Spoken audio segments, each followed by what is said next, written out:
So as Titus mentioned yesterday, we know already that these large, centralized, sclerotic Western welfare states are not going to be able to continue forever and ever on their current path. They are going to break up one way or another.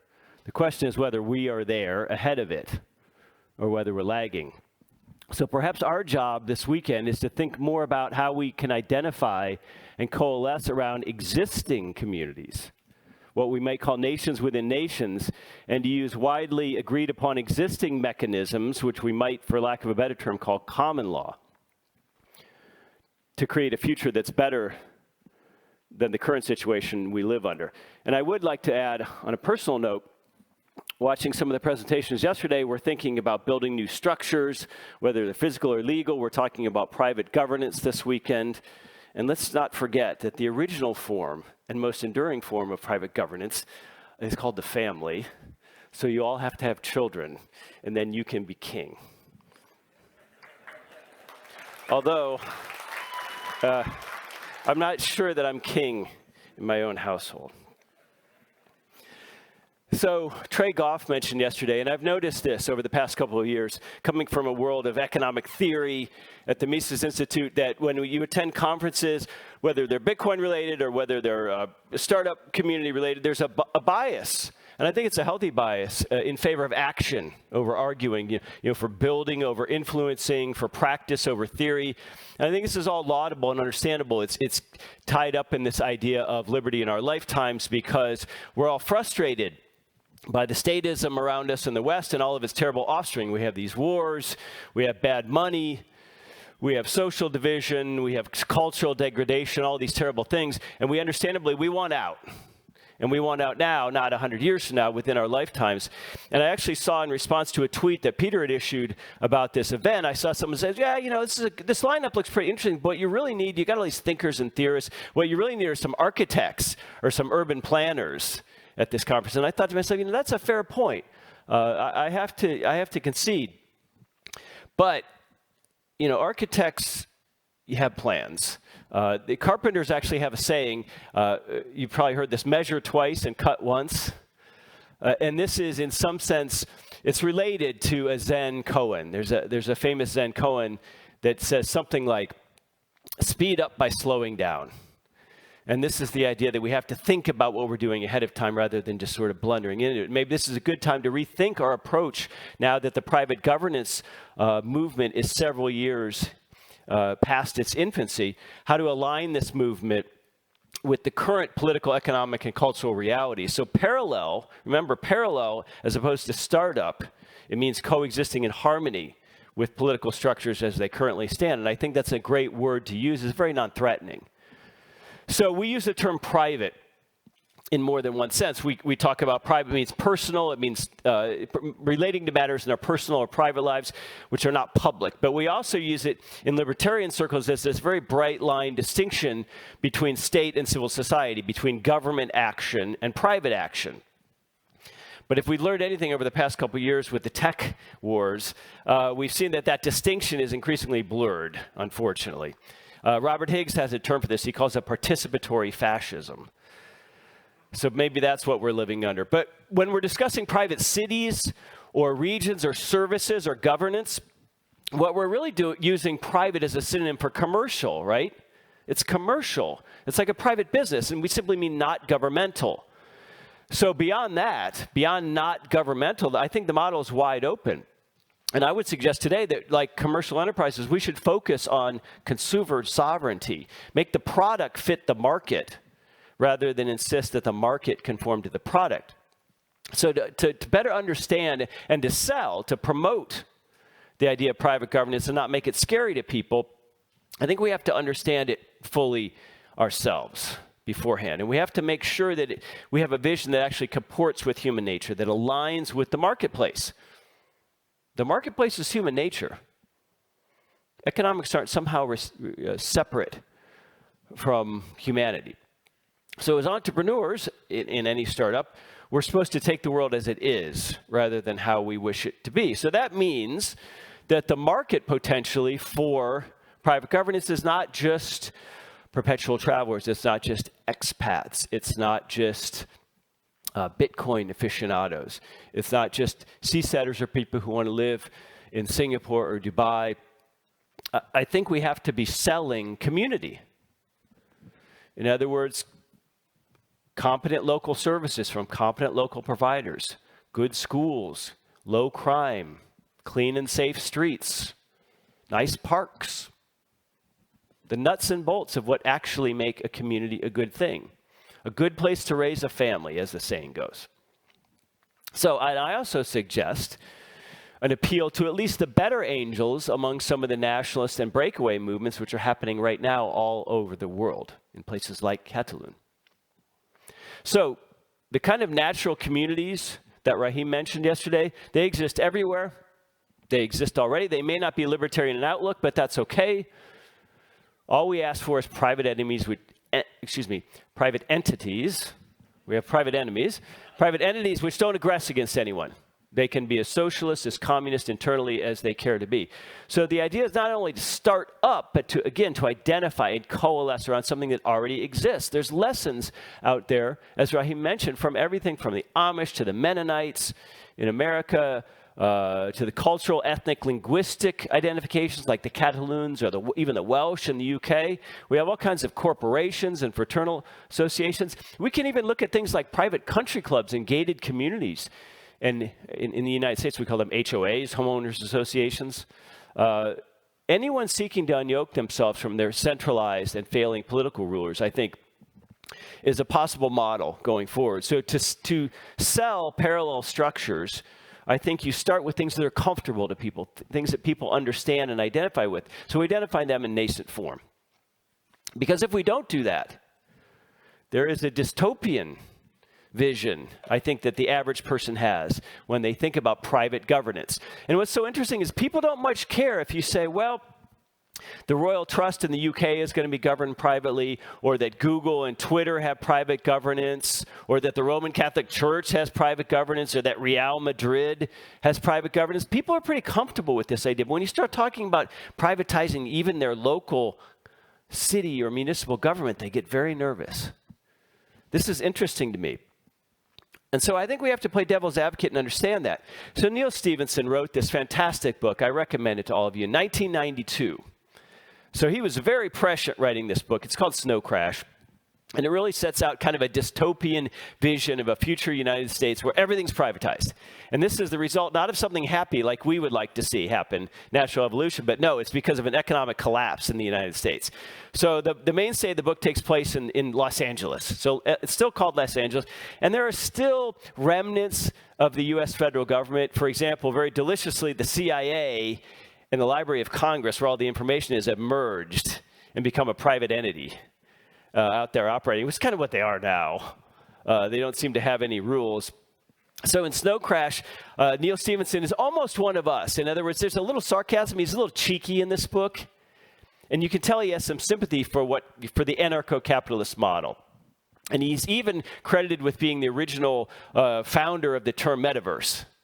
So he talks about the metaverse in this book. And so everything's privatized, but it's very messy and violent, and it's run by a lot of former mafia gangs. So we have what he calls distributed republics, which are loosely connected state entities, and then you have these burbclaves, which are sort of suburban enclaves, which are quasi-sovereign gated communities. Everything's franchised.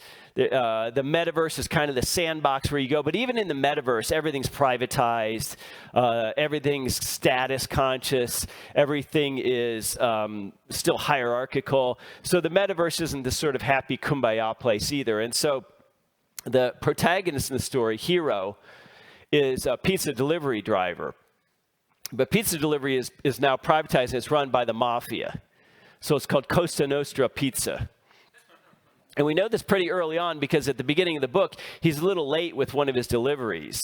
And he actually gets a call from Uncle Enzo. And Uncle Enzo makes it clear that if he's late on another delivery, that may in fact be his last. So the privatized world presented in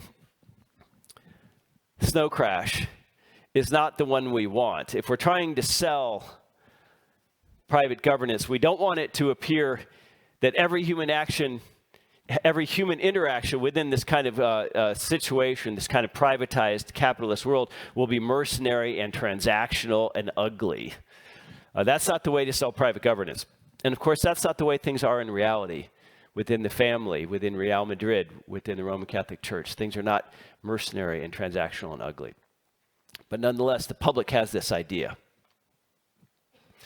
So when I mentioned the idea of finding existing nations, they're all over the world. They're in your community where you live. Rothbard wrote Nations by Consent right before he died. This was his last long-form essay published in 1993, right before he died. And he basically comes out and he says, a lot of libertarians used to understand that nation is not state. And I apologize for this lengthy quote. I won't read it. Ludwig von Mises and Albert J. Nock identified this. Contemporary libertarians, have often approached this as, well, there's state and there's individual and there's no intermediary institutions in between. And in fact, there's all kinds of intermediary institutions in between. Some of them we like, some of them maybe we don't like, but nonetheless, they exist, they're private, they don't really aggress. And so they form nations within nations, like the Catalans within Spain and France, for example, which we ought to take notes from. People are born into a country, yes, but they're also born into a time and place and a geography and a family. And there's a lot of history and culture there that we ought to consider. And the takeaways are very simple. It's just that nation isn't state. And so what distinguishes a truly private nation, the kind we're talking about, the kind that Titus talks about in his book, from a country is the contractual consent element, the literal consent, and of course the ability to exit, which are very, very important. But those are lofty goals. Those might even be faraway goals. So total privatization of the kind Rothbard conceives in this essay, it solves all kinds of problems. It solves nationality problems, even when you have, again, some land areas remaining within the governmental sphere, so that's parallel, right? It solves all kinds of problems of voting and citizenship, because as an owner, as a shareholder in an entity, that all becomes a form of contract and ownership. It solves all kinds of problems, again, of borders, of decentralization and localism. And most importantly is that a truly contractual society, unlike those in Neil Stephenson's Snow Crash, don't originate with some kind of horrible economic collapse or conquest or decades, maybe even centuries of disputed land titles. So this is a very difficult problem when it comes to reparations for past wars, past conquest, past colonialism. Very hard to go back and figure out what clear land titles are. So it would be nice to have a fresh start. I think that's what ideas like Rotan are all about. But again, sorry, I didn't realize these were going to go with the dots here. But again, when we talk about existing nations, we should also think about existing mechanisms. In other words, I know Stephen Kinsella and others have worked on a draft model constitution for some of these free societies, but do we need to reinvent the wheel? I think we should actually be very cautious about imagining what we can design.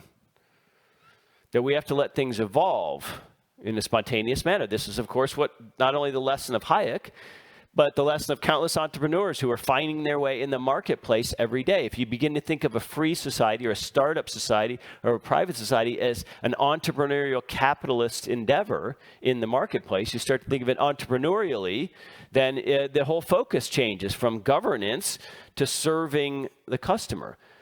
So remember, law, rules, even in an HOA, even in a private business setting, like when you enter a store. Laws are about conflicts. Conflicts among human beings are natural, inevitable. There are scarce resources. We're trying to find a way to minimize or avoid violence and property disputes in society. That's it. We don't need to overcomplicate this. It's about avoiding violence and property disputes. And that's precisely why politics doesn't work, right? Because politics involves seizing property, engaging in violence. And so even if you accept the premise of democratic voting or something like this, I think you have to understand that political systems are always zero-sum. We're trying to create a win-win system. that promotes human flourishing in win-win ways. So a key measure of whether a society is just and whether it's flourishing is how it handles these inevitable conflicts and frictions that are going to occur under any kind of system. So using common law concepts rather than trying to create a whole new body of law de novo is a way to use all of the accumulated centuries of human tradition and wisdom. In other words, law that has been found. We all found the idea that killing another human being is evil because that means we too could be killed, or someone we love or care about could be killed. I mean, these things might seem just incredibly obvious today, but in medieval times, when common law was being developed, maybe human life was not considered as sacrosanct as today. So we have common law which can be locally enforced. This is actually Hayek with Leo Brioni, the author of this book, which I absolutely recommend to anyone who's interested in a common law system for a private society. So they look happy there. I like this. And Hayek, never without a little tumbler. So we've got 500 years of real-world models. We've got principles like avoiding harm, which are always easier than specifics. We have this emphasis on discovery of law, which very much mirrors the entrepreneurial process of discovering what's happening in the marketplace. And so this is the closest to the market of law. In other words, choice of law. You get to choose. And what's interesting is that when we think back on this in Anglo-Saxon law, when Adam Smith was writing, for example, you know, your average English or Scottish serf had far more choice of law for a dispute than people do today.